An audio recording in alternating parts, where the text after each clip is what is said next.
এর মধ্যে অমিত শাহ নিশানে অনুপ্রবেশকারীদের চিহ্নিত করার হুঁশিয়ারি দিলেন অমিত শাহ। অনুপ্রবেশকারীদের দেশ থেকে বের করবই। অনুপ্রবেশকারীদের নিরাপত্তা দিচ্ছে কিছু রাজনৈতিক দল। এসআইআর ইস্যুতে ফের হুঁশিয়ারি কেন্দ্রীয় স্বরাষ্ট্রমন্ত্রী।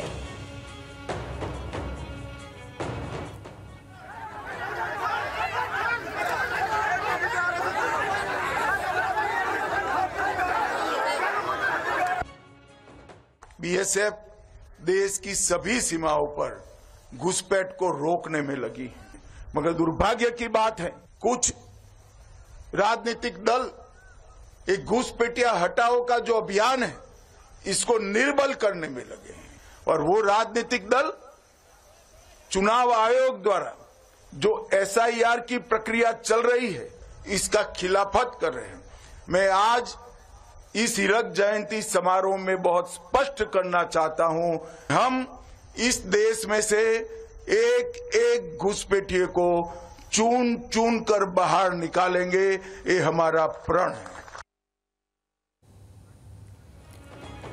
অনুপ্রবেশকারীদের নিশানা অমিত শাহ। কেন্দ্রীয় স্বরাষ্ট্রমন্ত্রী রাজ্যের মন্ত্রী শশী পাজার প্রতিক্রিয়া শুনবো।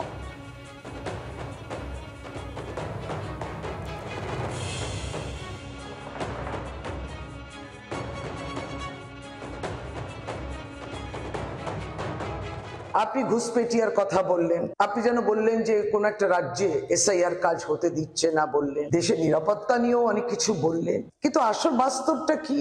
দেশ নিরাপত্তাহীনতাতে ভুগছে, এটা তো সত্যি। আর যদি আগাম জানা যেত দিল্লিতে এরকম বোম ব্লাস্ট হতো না, তার মানে কেউ ঢুকছে, আপনার নজর এড়িয়ে যাচ্ছে সেখান থেকে, আর আপনি বাংলার দিকে একটা ইঙ্গিতটা ছেড়ে দিলেন। যাই হোক, বাংলার মানুষ কিন্তু বিজেপিকে বহিরাগতই মনে করে। বহিরাগত শুধু নয়, বাংলা বিরোধী, সেটা বাংলার মানুষ জানে। আগামী নির্বাচন সেটা দেখিয়ে দেবে।